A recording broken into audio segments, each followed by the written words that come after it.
today I am going to spin out some honey. It's from my 2 hives that died over winter. One of my frames, they're 14 by 12, so they've got a lot of stores in. I don't think I'm going to be able to spin them out because I've tried before. I haven't found a spinner that takes 14 by 12 frames. If anyone knows of any, let me know.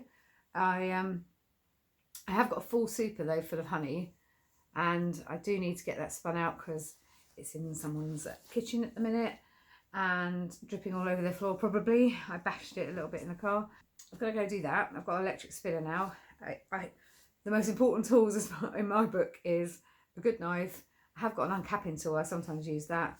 Uncapping tray and a bucket of warm soapy water so you can keep washing your hands with it, because it is a sticky process. If you spill any on the floor, it's like you just have to be very, very careful where you stand, because you don't want to then walk honey wherever you are. It's a massively sticky substance, and I find it a bit of a pain to get out.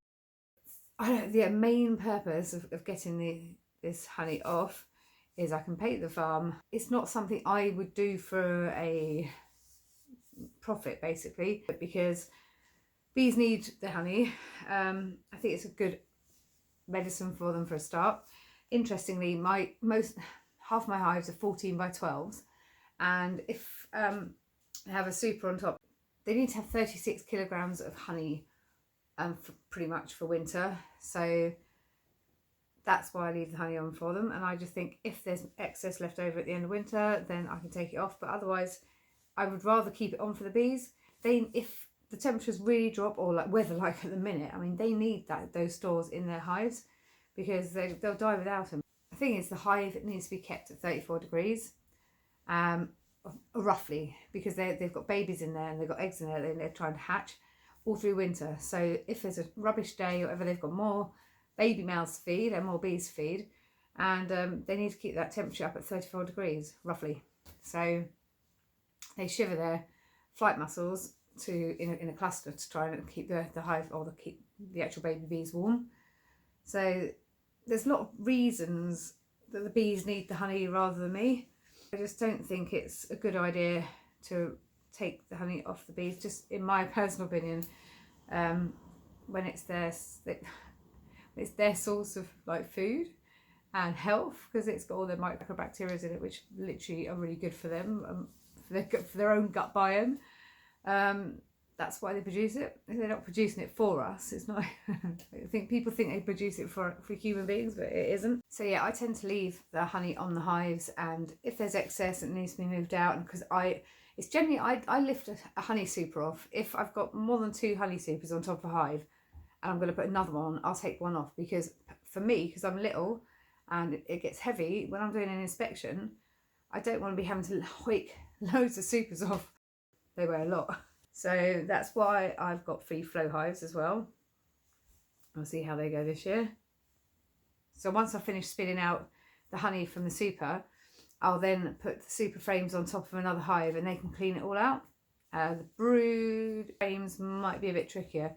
I can cut the comb, put it in a bucket and let that drain out in a hot place, but I can't do it in my house because there's no space. I think what I'll probably do is I'll freeze the frames first, so there's nothing alive on them or bacteria on them from the other hives that died, because I still don't really know why they died.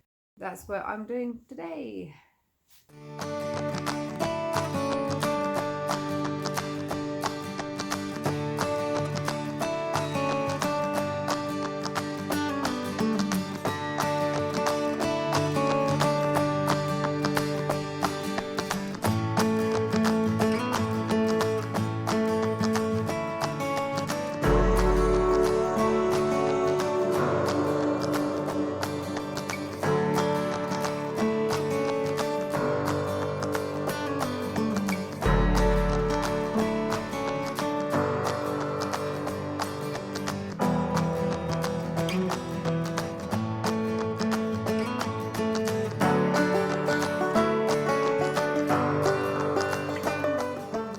Filter the honey through 2 sieves, one with big holes, one with little fine ones. The cappings I put back onto the hives for them to clean up.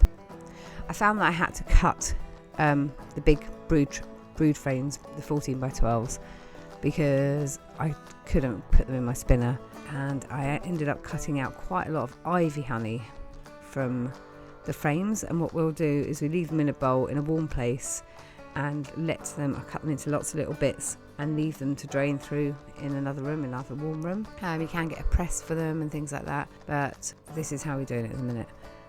Anything I don't use, all the old frames, I am going to boil up and clean up. The combs that I've been cut out that hasn't got anything in, I just basically put in the bin or throw in compost. And yeah, that's the honey spinning process.